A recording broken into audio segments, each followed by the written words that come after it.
Tornado hit my town. Angel statues appeared in our cornfields afterward. Thick and curvy. That was the only way to describe the statues. There was not only one but many, at least 4 others laid out in different surrounding farmlands. They had all appeared after the last tornado had dissipated. I had seen such things in churches and cemeteries, but never in our rural plains. Places flattened after the disaster. The pharmacy and hardware store ended up as rubble. The stone figures had intricate wings spread and their eyes closed in deep slumber. They seemed to be in pristine condition as if they had camped out and found a new place to call home. Their granite flesh did not have any smudge marks from the swirling detritus of days prior. No one seemed to bother in wanting to know why they had shown up. The only other person who seemed to care except for me was a girl who sat next to me in history class. Her name was Shauna Nolan. Her red hair seemed to change different shades daily. I always wondered if she liked me, but I could never summon the bravery to ask. I don't know why they're here, Shauna said. Nobody's thinking about them. How is it not in the news? No one else finds it weird? The girl she spoke to seemed far more interested in filing her nails than the discussion. I do, I said as she turned around to face me. One is only a few hundred feet from my front door. Have you touched them? Shauna asked. They're warm. Mr. Shea, who runs the flea market, found one among his horses. I've heard rumors he tried to have it removed, but he's had no luck. I caught up with her in the hallway after the bell rang. We should try to figure out how many there are around town, I said. It might be good to find out if any are different from the others. What, just you and me? I stuttered. Yeah. She stared at me with a blank expression for a second before she gave me a wry smile. Fine, she said. She turned around and proceeded to head past a row of lockers. It's been a while since I've taken a long walk anyways. Meet me outside of the machine factory at 4 tomorrow. We should have left the statues alone. Shauna and I met each other in the parking lot of the decrepit factory. She retrieved the tablet from her backpack, turned it on, and showed me the screen. It was a map of our region. The image had 4 different photoshopped pinpoints at various sections of town. Throughout the rest of the evening, we found 5 more angel statues. One was by a fountain that sat across from the hospital. The second was behind the eye doctor's office hidden by red oaks. The third was near a blood donation center on the outskirts. The fourth was 2 miles adjacent to the truck stop. We ran our hands along each one and tried to determine if there were any anomalies within the build of each bust. We could not find any. We didn't check by the railroad, Shauna said. We strolled alongside it until we noticed a carved-out pathway. I suspected hoaxers of having attached boards to their feet to design it. Forming artificial crop circles was their favorite way to laugh at the media. We came to an unspoken agreement to follow it. The width of the man-made trail was proportionate in its dimensions to the angels. The maze zigzagged. The rustling noises we made echoed in the stillness. We came to the end of the trail. It led to a greater opening. A propped-up torch on a stone pillar illuminated everything within the clearing. I couldn't believe my eyes. I felt like I was dreaming. Amidst the plants, there were also a dozen or so people there, and they all wore brown cloaks. We were so silent that none of them noticed us. Shauna grabbed me by the arm and pushed me backward. We ducked for cover between stovers. Did you see that? She asked. I shook my head and she told me to get a better look. I inched out and gazed at the center of the space where the fire blazed.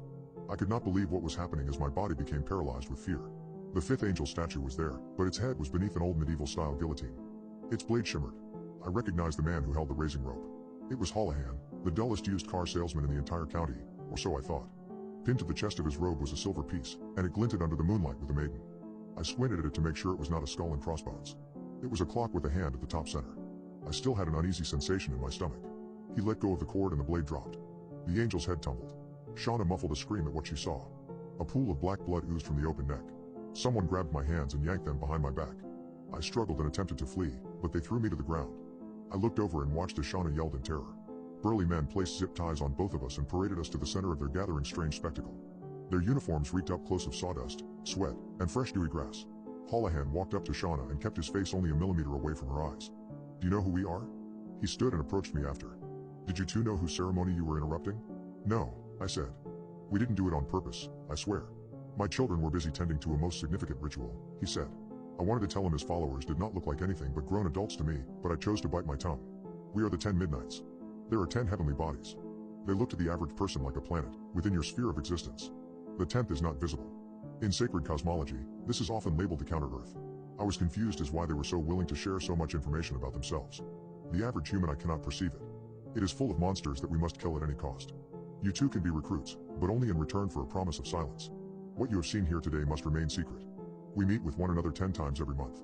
We do this to control the beasts. Are you interested in helping us? I looked over at Shauna again. It was an effort to see if we should play along with such absurdity for the sake of survival. Yes, Shauna answered. We will, but please don't hurt us. Great, he said with a cackle. There are 10 steps to killing the evil one sent here from the different reality. So the angels are monsters? I asked. Definitely. Though they have not done anything to harm us, they require killing. Our slayings must happen at midnight. Okay, I said, even though I contemplated how high he may have been at that moment. Now that we're briefed, can you take us out of these zip ties? Not yet, he said as he walked over to Shauna and grabbed her hair. First, we need to make you both initiated. The only way to do that is to make you feel the same pain we did when we joined. I plucked my fingers with the limited mobility I had into my back pocket and retrieved a knife. I cut the ties and lunged at Holohan. I grabbed him by the lapels and took him down with a foot sweep. As the men behind me rushed towards me, I cut Holohan's left cheek and stood with the blade at the ready. They cowered. Due to the lack of pockets on their cloaks, it occurred to me they had only one weapon. It was a French beheading device. Anyone close to me will get it, I said, feeling for a second like my uncle who used to tell me about his time in the military. I crouched and cut Shauna's binding.